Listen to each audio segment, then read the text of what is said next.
Hello everyone. In this section we are going to see how to implement responsive web design.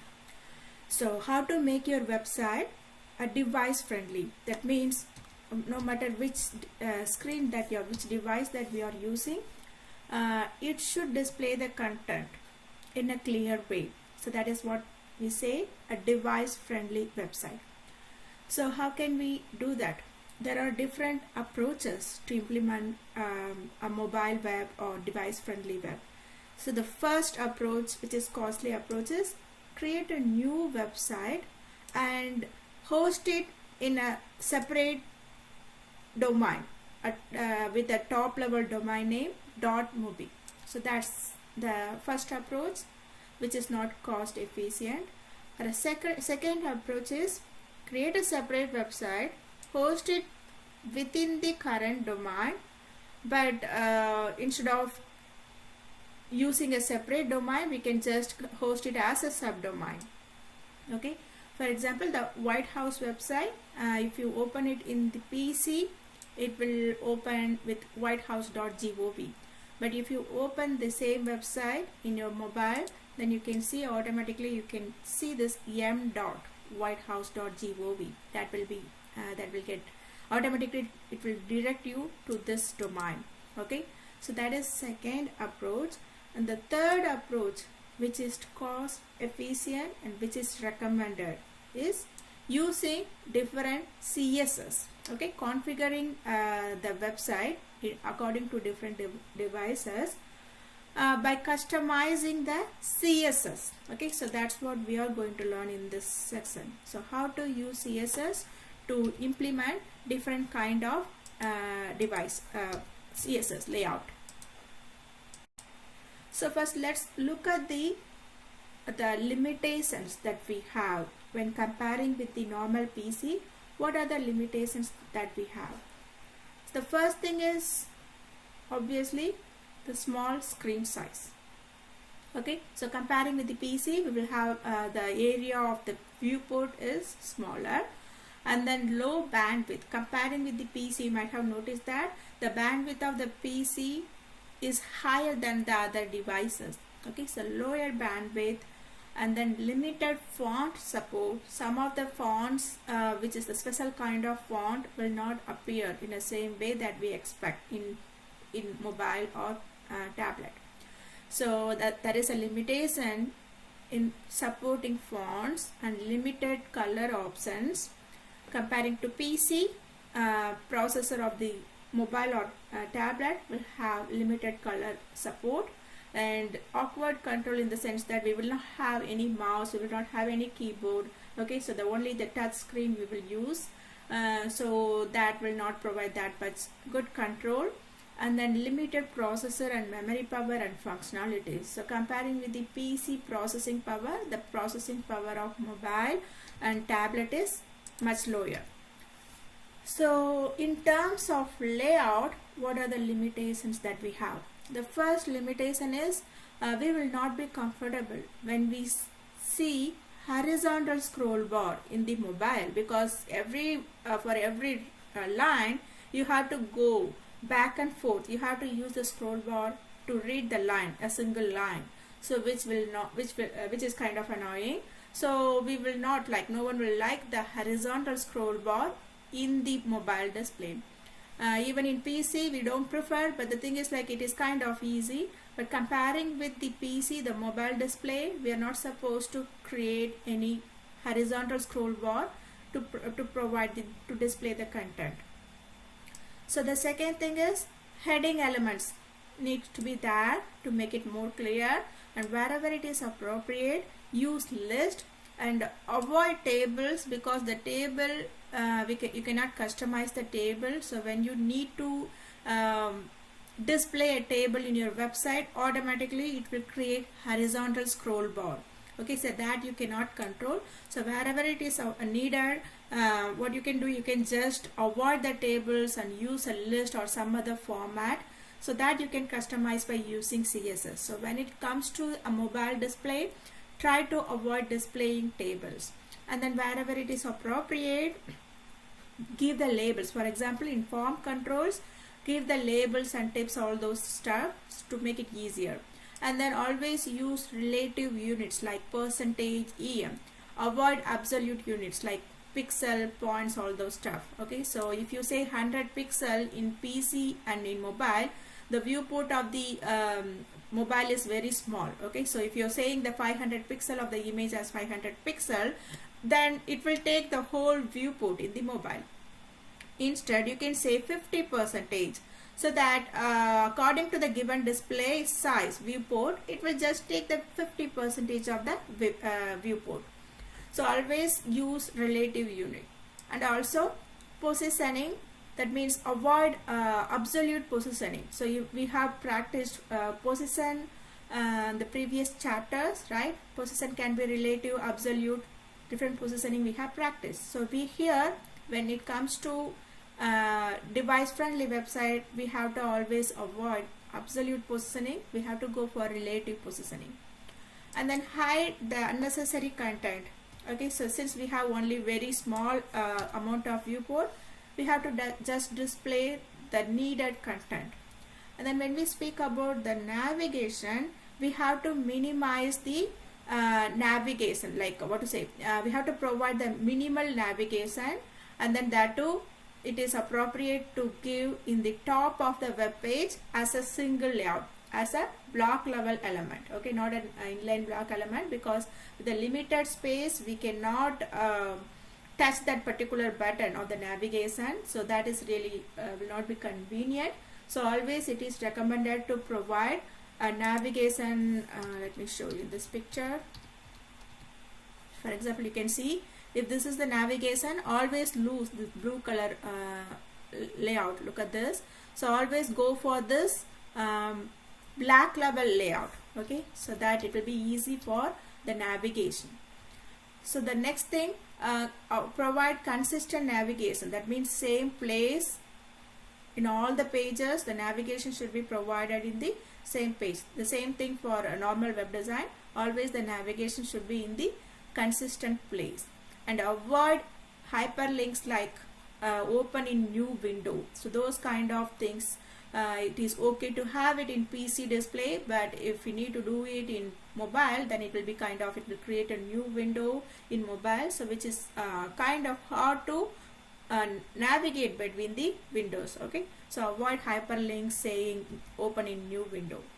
And then when we speak about the graphics, avoid displaying images wherever it is appropriate, and even if it is like really necessary, create an alternative small optimized images, and instead of providing that big image, create like use the small image. Wherever it is appropriate, use thumbnails. Okay, so that if someone wants to look at the image, they can click the image and get the bigger image. And then always avoid using the text in the web like image. Okay, so providing a text as an image, because when you open when the viewport size is minimized, then it will downsize the image, so that it will be hard to read the text which is there in the image. So it is always recommended to avoid displaying text as an image. Okay, and even if you need to use it, provide alternative text description for both these kind of images, and also for normal images. As an accessibility criteria, you have to provide a text description. And then when we speak about the text, always provide good contrast. So that is a normal design principle, but when it comes to mobile display, it is even more important. Always provide a good contrast between the background and the text, and use common fonts, because as I mentioned in the previous slide, the fonts are not all some advanced fonts cannot be displayed in the similar way in mobile. Okay, so always go for the common fonts, and always go for the relative units when you need to specify the font size. Okay, and then give the page titles, appropriate page titles to that suits with the particular page. Okay, so those are the layout, those are the design principles that we have to keep in our mind when we need to create a website that is device friendly. So there is a concept, the mission the W3C is aiming for is called OneWeb, meaning provide a single resource page for multiple devices. So we have been discussing about there are different ways that you can create mobile friendly website, but the efficient way is keep all the resources same, just go for different CSS to provide the design. Okay, so that is called OneWeb. So instead of creating multiple versions for multiple devices, create a same web page, just change the CSS and then to pick particular layout. So that is recommended. So one more thing that we have to consider when we work on mobile kind of website display, we have to ensure that we enable the phone calling, because when you open a particular website, if there is a phone number, if you click that phone number, it should direct you to your phone directory, and it should enable you to make the call. That facility needs to be there. That's the advantage of having mobile, opening some website in mobile, right? So it should enable you to make a call. Okay, so to do that, you have to provide this attribute value TEL with the phone number. Okay, in the href attribute you have to provide that TEL : value, so that will mobile browser will initiate a phone call when the particular hyperlink is clicked. And then the similar thing, it should enable you to send a text message. Okay, to do that you have to give a href attribute with a value SMS:. So if you provide this SMS:, it should let the user to send a message from the website itself if they are using phone. Okay, so these two things needs to be considered when it comes to mobile display device. Okay, so now let's see what are the design aspect that we are going to use to provide this responsive web design. So the basic principles are fluid layout, media query, and flexible images. So fluid layout, what is fluid layout? As we have mentioned before, instead of using pixel and points as a fixed unit, we have to go for percentage and EM. Okay, so that is relative units. Fluid unit we have to go for. So you can see, instead of specifying 500 pixel, you have to say 100%, or instead of specifying 250 pixel, you can say 50%. Whatever the current viewport, based on that, just display it in 50%. So providing this kind of layout, the size description is called fluid layout. So the second thing is media query. So media query is providing different CSS for different display devices. Okay, so the browser will first identify which device the user is using, and then it will direct the particular CSS. So in the CSS we will provide the layout. Okay, so that is called media query.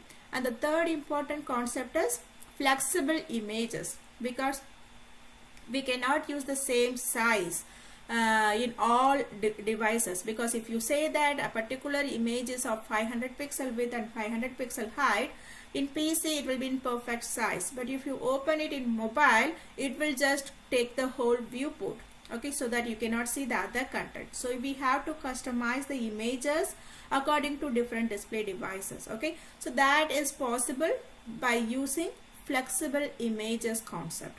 Okay, so that we will discuss in the next chapter, but let's focus on the other concepts, like what is viewport and what is media query. Okay, how we can use these viewport technique and media query technique to customize our display. So first let's look at the viewport concept. So viewport is nothing but the visible area, okay, which is visible when you open a particular website, whether it is in mobile or PC, wherever it is, the visible part is called viewport. Okay, so before mobile phone, before advanced display devices, they were just using the phone. Okay, sorry, they were just using the PC. So in that concept, like when the new advanced display device concept like mobile and tablet came, there was an issue that it was that the web page was displayed in the same size, which was too large to fit in the devices. So it created a horizontal scroll bar and vertical scroll bar, and it was hard to read the content, okay, because the content is too large to fit in a mobile display device. So to handle it, initially they created a concept called viewport, okay, which is not a permanent issue, but they created this thing as a simple fix. Okay, so in the meta tag, you can create a name attribute with a value viewport to initiate this viewport configuration. So with this viewport, what you can do, you can just specify, just zoom in the content according to the device. So the media attribute, the media tag can have this following attribute to customize this viewport. So when you specify width, it means, okay, you can specify width, all those stuff here. So when you specify width, it is the device width, whatever device we are using, that device width will be taken, or you can provide a constant numerical value. When you specify height, either you can specify a particular height, or it will take the height of the device where the web page is getting displayed. An initial scale attribute, you can specify 1 or 100%. That means from the current display value of the viewport. And you can specify, you can scale down, zoom in to 0.25. So what are the value that it is allowed to zoom in, like this, okay. So that you can specify as minimum scale, and even you can maximize the zoom in value, like from the current size, make it like 1.6 bigger than the current size. So like that, minimum scale and maximum scale will provide the scaling value, highest possible or lowest possible scale value.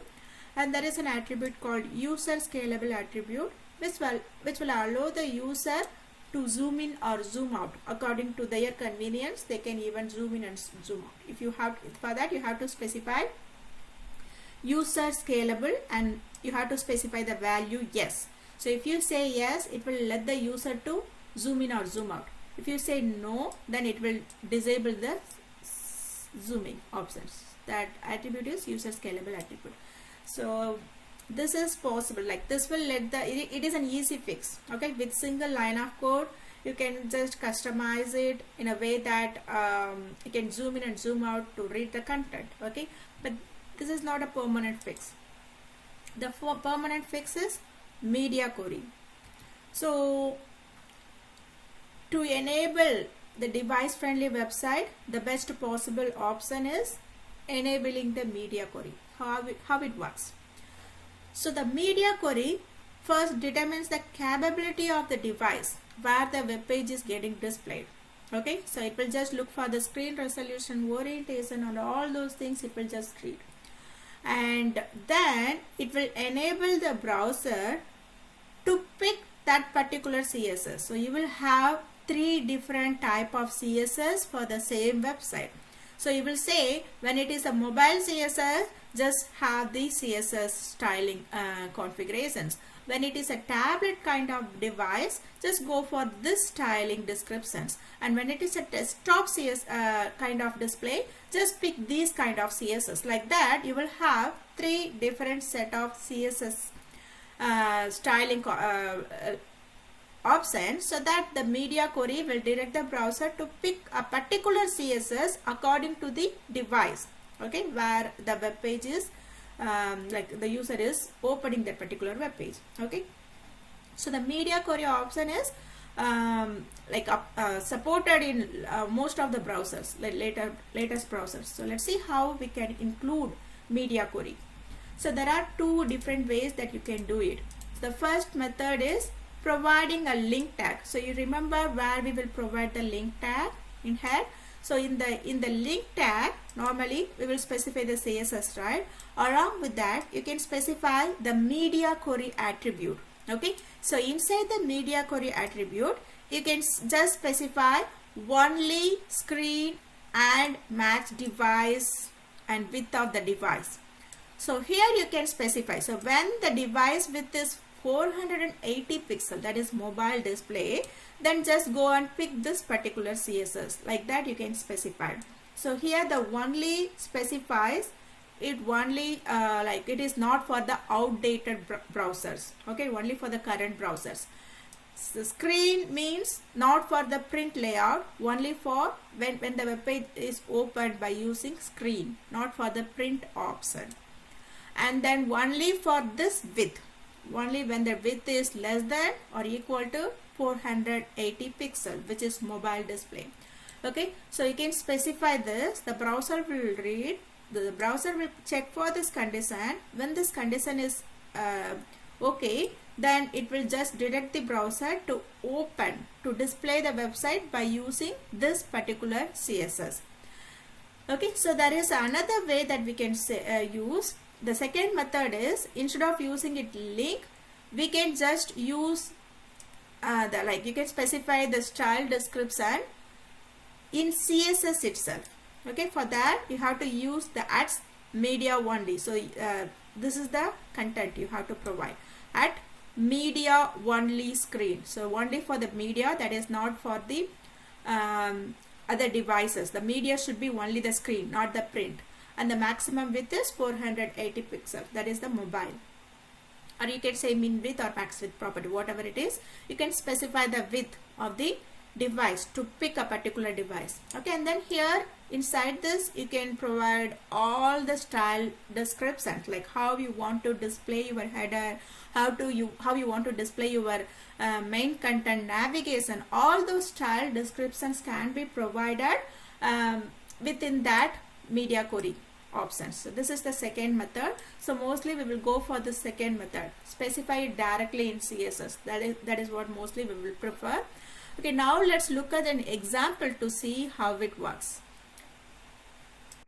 So now you can see, look at this example where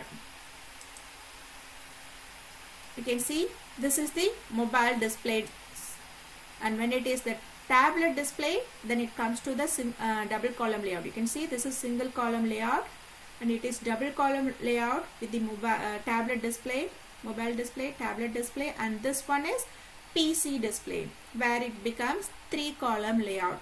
Okay, so it picks the size of the viewport, and then it is picking different CSS. Okay, so this is how normally the media query works. Let's look at the code to understand how it is coded.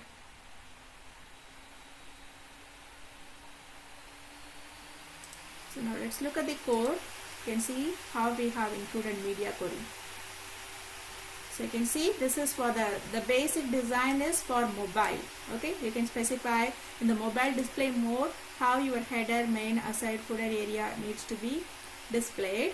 And then when it is 600 pixel, that means it is tablet display. So when it is tablet display, we have included grid column layout, which is easy and convenient.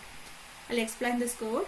And then when it is 1024 pixel, that is when it is PC mode, how you want to display the device. Okay, so the default one is for mobile. So all the descriptions here is for mobile. And when it is tablet mode, these are the device descriptions. And when it is in PC mode, you want to display it like this. First, let's look at that in a tablet mode. So in a tablet mode, look at the header. The header is 1/2. The grid row is 1/2. So let's open it in this mode. So you can see the grid row is 1/2. So this line, the 1/2 means line number.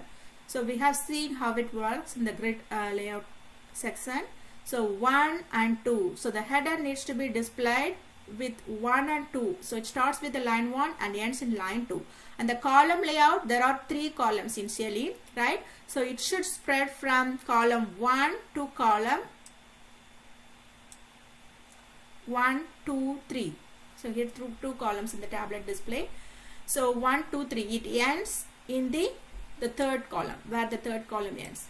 And navigation is also same, but the row starts with the row line 1 and ends in row line 3. And the column, it takes all the 2 columns. And for the main, the row starts from 3. So this third row is bigger. The line starts from here and ends in here. This is line number 4. So starts from 3 and ends in 4. The column layout, there are 3 lines, but we are just taking the first column where the line number 1 and ends in line number 2. And the aside column, it also takes the row from 3 to 4, but the column number starts from 2 to 3. 2 to 3. Starts 2 to 3.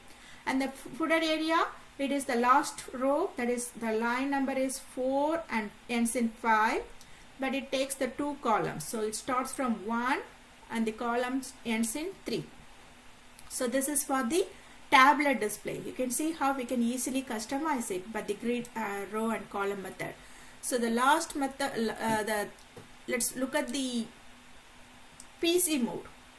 So when it is in PC mode, this is the PC mode. So when it is in PC mode, we want the grid row 1 to 2. Let's focus on the column. We have 3 columns here. So the line number 1, 2, 3. So the line starts from 1 and ends in 4. Okay. So let me scroll it. The header starts from line 1 and ends in line 4.